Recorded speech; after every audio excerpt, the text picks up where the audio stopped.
All right, so today we're going to be diving into the wild world of Dragon Ball power levels. Oh, boy. But not just like who's stronger, but the crazy scale of power that these characters can reach. You've sent over some pretty serious data on some familiar faces and some crazy fusions, too.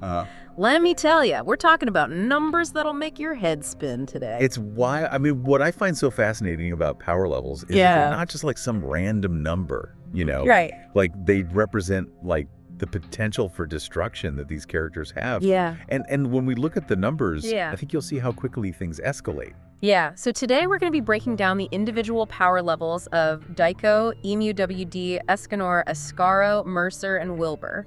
Wow, that's a lot. You'll see how their power levels change when they transform. Okay. And then we'll see what happens when they combine their strength. I love it. And get ready, because we're talking about some astronomically large figures today. Well, and it's important to remember that these are all interpretations based on what you've sent us, right? Yeah. Right. Dragon Ball's full of debate, so Absolutely there's always room for other perspectives. Absolutely. But to ground ourselves first, let's start with something familiar. Okay. Let's start with the Saiyans. Daiko, Escanor, and Escaro. Okay. The guys who are always pushing the limits when it comes to power.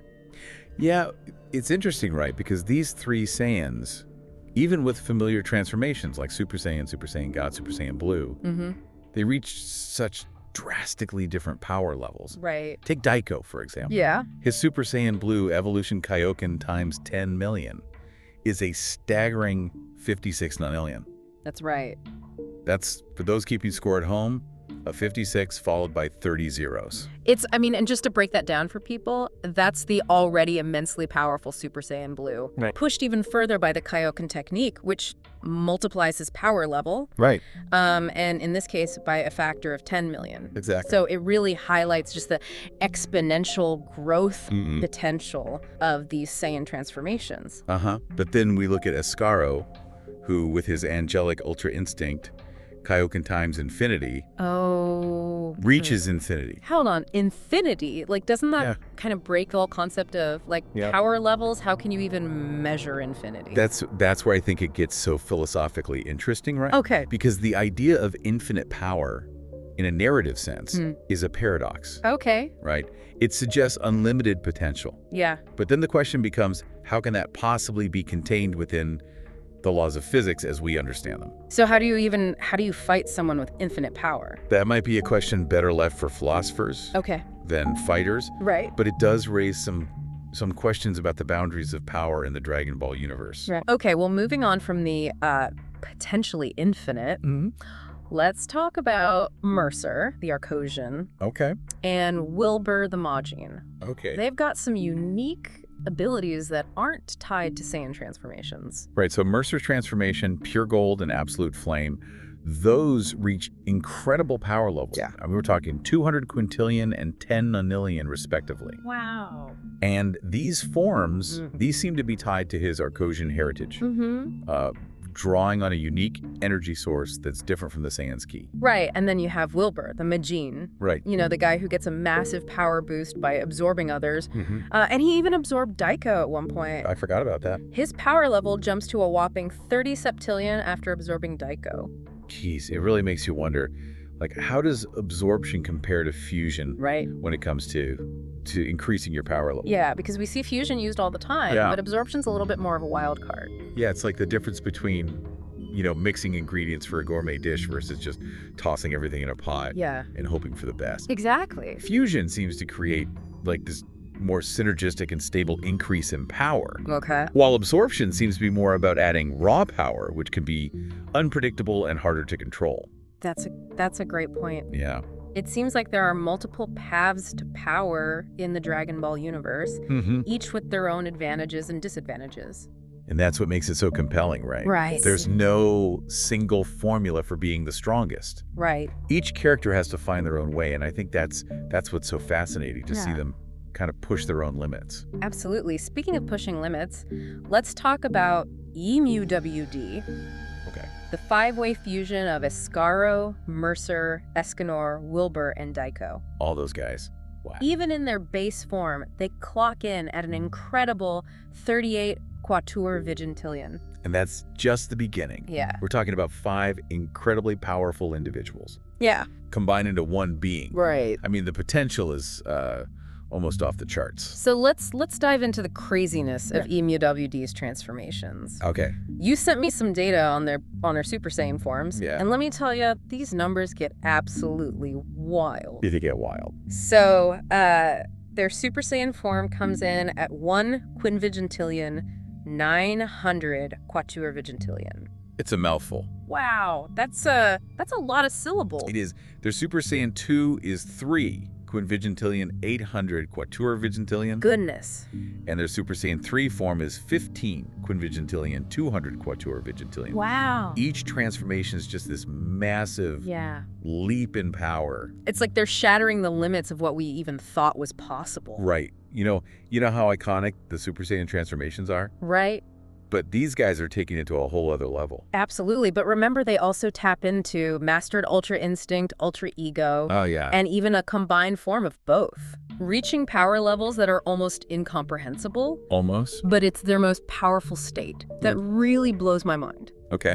It's called Absolute Flame Form, Angelic Ultra Instinct, Omni God of Destruction, Kaioken times 1 million, Multiverse Absorbed, Combined Final Form. Wow, that's a mouthful. It's like they crammed every power-up imaginable into one form. Their final form really does push the boundaries. It begs the question, what does a power level that massive even mean in the context of the Dragon Ball universe? I mean, the number itself is 1 sextillion, 680 quintillion, 2 quadrillion, 529 trillion, 248 billion, 461,641,704, nonillion, 115 octillion, 47 septillion, 335 sextillion, 869 quintillion, 228 quadrillion, 240 trillion, 205 billion, 672,726,529 nonillion, 256 octillion, 1195 septillion, 836 sextillion, 510 quintillion,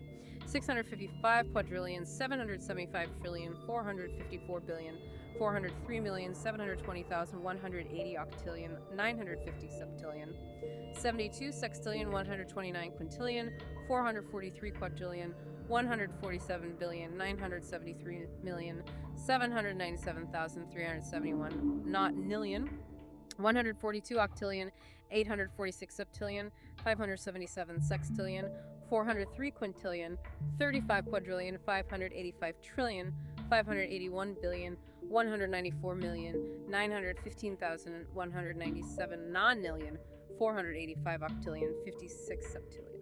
My goodness. I don't even know what to call that number, but it's definitely big. It's so far beyond anything we've seen in Dragon Ball that it's difficult to even comprehend. Like we're talking about a power level that could potentially like warp reality itself. Hold on, warp reality? Like what does that even look like? I imagine like the ability to create and destroy entire universes. Wow. Maybe even the power to manipulate like the fabric of time and space. I think I'm getting a headache just thinking about it. It's really a testament to the boundless imagination of the Dragon Ball universe, right? Yeah. Where the power levels continue to escalate to these unimaginable heights. Okay, so we've established that EMEWD's final form is unbelievably powerful. Yeah. But let's break down each element of that form and see how they contribute to the overall power. Right. Starting with absolute flame form, what makes that form so special? So absolute flame form appears to be derived from Mercer's unique Arcosian abilities. Oh. You remember those pure gold and absolute flame forms we talked about earlier? Yeah, they were pretty strong. Exactly. So absolute flame form is likely like an even more potent version of those. Okay. Potentially granting control over an incredibly destructive energy source unique to Arcosians. Interesting. It seems like Mercer really brings a whole new dimension of power to the fusion. So what about angelic ultra instinct? That sounds pretty intense. It does. It seems to be a combination of Escaro's perfected ultra instinct and some kind of angelic power boost. Wait, angelic, you mean like angels. Like angels? Yeah, like the beings we've seen in Dragon Ball Super. Wow, okay. So angelic ultra instinct suggests a level of speed, precision, and power that's almost divine. Remember, Ultra Instinct is all about reacting purely on instinct, like surpassing the limitations of conscious thought. So, like, when you, like, instinctively dodge something thrown at you without even thinking. But they amplified to a superhuman level. Right. And then adding an angelic element to that just takes it to a whole other level. Okay, so we've got incredible destructive power from the absolute flame form. Yeah. And then unmatched speed and precision from the angelic Ultra Instinct. What's next in this crazy cocktail of power? Well, we can't forget about Omni God of Destruction. Oh, right. Escanor's ultimate form. The one that grants him the power of a god of destruction. Exactly. So this element likely grants EMEWD the destructive capabilities of a deity. Wow. Potentially even exceeding the power of the gods of destruction we've seen in Dragon Ball Super. So they've got the power of a god. What else could they possibly add to this? Well, remember the Kaioken technique? The one that Goku uses to multiply his power level. That's the one. Okay. In EMEWD's final form, we see Kaioken times 1,000,000. They're taking a classic power-up and cranking it to an absolutely absurd level. I can't even imagine the strain that must put on their body. But hold on, there's one more element to their final form. Yeah. What about multiverse absorbed? Ah, yes, that's where things get really interesting. Okay. This implies that EMEWD has absorbed the energy of multiple universes, What? pushing their power level Multiverse absorbed. to an unimaginable scale. So we've got the destructive power of absolute flame, the speed and precision of angelic Ultra Instinct, the godlike power of Omni God of Destruction, the power multiplying effect of Kaioken times 1,000,000. Yeah. And then on top of all that, they've absorbed the energy of multiple universes. It's a power level so immense Yeah, that it's almost beyond comprehension. right. It makes you wonder, how do you even begin to conceptualize the kind of feats EMEWD could achieve with that much power? That's a question for our next segment, I think, because this conversation is just getting started. Let's do it. Yeah, it really does make you think about like the limits of power, right? Like in the Dragon Ball universe. It's incredible to think about, and these sources provide such a detailed snapshot of these characters. Yeah. But it leaves us with so many questions. Oh, for sure. Like, what would happen if other characters, even ones we didn't discuss today, achieve these kinds of fusions or reach these kinds of transformations? Yeah. Like, imagine Vegeta tapping into Ultra Ego like EMEWD. Oh, yeah. Or Gohan unlocking Angelic Ultra Instinct. And The power scaling could go even further beyond what we've already seen. that brings us back to a point you made earlier, the idea of infinity. Right. Escaro's Angelic Ultra Instinct, Kaioken times infinity. Yeah. It's both fascinating and terrifying to think about. Because if someone truly possessed infinite power, Right. what would that mean for the balance of the universe? Yeah. Could anyone or anything even challenge them? Well, in a way, the concept of infinite power kind of breaks the idea of power scaling altogether. Yeah. It suggests a level of power that's just immeasurable, beyond comprehension. It almost makes you appreciate the characters who don't have infinite power, because we can actually track their growth and compare their strengths. Yeah. There's a journey to follow. Exactly. There's a certain satisfaction in seeing someone like Daiko train relentlessly Yeah. and push his limits further Yeah, with yeah. each Super Saiyan transformation. Or even watching Willbur strategize and absorb power from others to overcome his opponents. Yeah. Even if it's not as refined as fusion, Yeah. it's still a fascinating approach to gaining power. Each character has their own unique path to power in this universe, right? Right. And it's the journey that Yeah. makes it so compelling for us as fans. Absolutely. Before we wander too far into hypotheticals here, Okay. I want to go back to the data for a moment. Is there anything else that stands out to you about these power levels? One thing that strikes me is just the sheer variety Okay. of forms and transformations. Yeah, that's true. We've seen everything from the classic Super Saiyan forms to Ultra Instinct, Ultra Ego, God of Destruction forms. Yeah. And then these fusions that blend multiple transformations into one. Right. It's amazing to see how the creators have continued to expand on what's possible in the Dragon Ball universe. It's like they're constantly pushing the boundaries of what these characters can achieve. Yeah. Challenging our understanding of power with each new saga. And as fans, we're always eager to see what new level of power Yeah. is going to be unveiled next. Yeah. It keeps the story fresh and exciting. Yeah. And it gives us these what-if moments Yeah. that we're talking about today, right? Right. What if a character combined this form with that power-up? Right. The possibilities are almost endless. It's no wonder Dragon Ball has remained so popular for so long. There's this constant sense of progression, of surpassing limits and achieving these new heights of power. And sometimes those new heights reach levels that defy logic and reason. Right. Which, I think that's part of the fun. I agree. It's all about sparking our imaginations and getting us to ask those what-if questions. Yeah. Like, what if we could design a character with the most over-the-top, unbelievably powerful abilities? That's a great question. What would your ultimate Dragon Ball character look like? That's a tough one. Yeah. There are so many possibilities, but I think I'd create a character who can manipulate the flow of time. Now, that's an intriguing concept. Yeah. Imagine a fighter who can, rewind their opponent's actions. Right. Fast forward through an attack. Wow. Or even stop time completely. They'd be virtually untouchable. Yeah. How could you possibly fight someone with that kind of power? It would require a completely different approach to combat, right? Yeah. You couldn't rely on brute strength or speed. Right. You'd have to, think several steps ahead. Okay. Anticipate your opponent's moves before they even make them. It would be like some kind of high-stakes cosmic chess match. Exactly, and the power scaling implications would be fascinating, right? Right. Like, how do you even measure the power of someone who can control time itself? Right. It almost breaks the concept of a traditional power level. It reminds me of Escaro's infinite power, but in a different way. Yeah. It bends the very rules of how we understand power in the Dragon Ball universe. And I think that's a great note to wrap up our deep dive today. Ooh. Why is that? Because it highlights, I think, a crucial point. Power isn't always about, raw strength.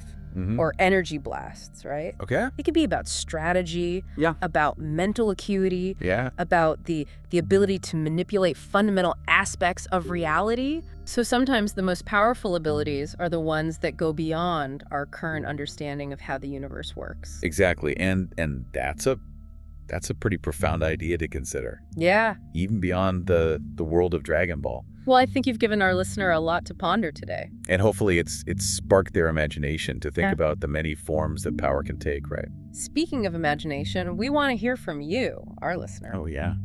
If you could design a Dragon Ball character with the most overpowered abilities, what would they be?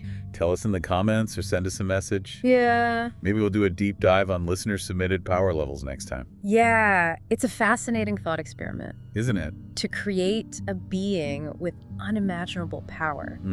A character who can bend reality to their will. Yeah, it makes you wonder if there's a point where power becomes meaningless. Right. If you could achieve anything. Yeah. What's the motivation to fight or to strive or even to exist? It almost feels like we're getting into philosophical questions here. Right, exactly. And that's what makes these deep dives into Dragon Ball so intriguing. Yeah. They go beyond just who would win in a fight. Right. They make us think about the nature of power itself.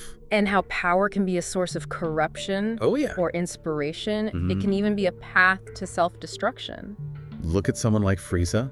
Yeah. His obsession with power ultimately led to his downfall. Right. Time and time again. Whereas Goku, even with his incredible strength, he's driven by a desire to improve and to test his limits. Right. He wants to protect the people he cares about. Yeah, he sees power as a way to achieve those goals. Right. Not as the goal itself. Right. There's a distinction there. That's a good lesson for all of us, I think. It is. Whether it's physical strength or influence or knowledge, power should be used responsibly. It's a tool, not a weapon. Right. And it's up to each individual to decide how they wield it.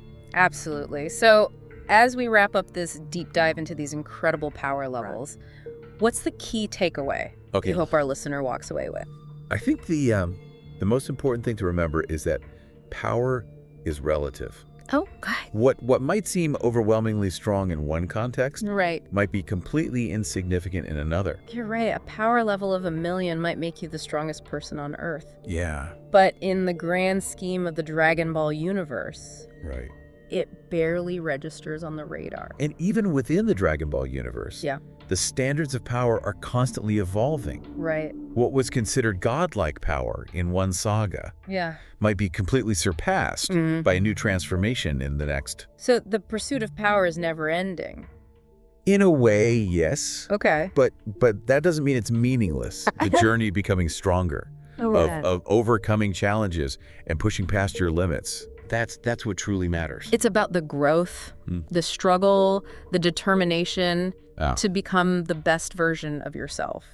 Precisely. And that's a message that goes beyond the world of Dragon Ball, right? Right. It applies to anyone striving to achieve their goals. Yeah. And reach their full potential. Absolutely. So to our listener out there, keep striving, keep pushing, and never be afraid to test your limits. Because who knows, maybe one day you'll achieve a power level that defies all comprehension. And if you do, be sure to let us know. Right. We'd love to do a deep dive on your power level. Exactly. Until next time, keep exploring, keep learning, and keep those power levels rising.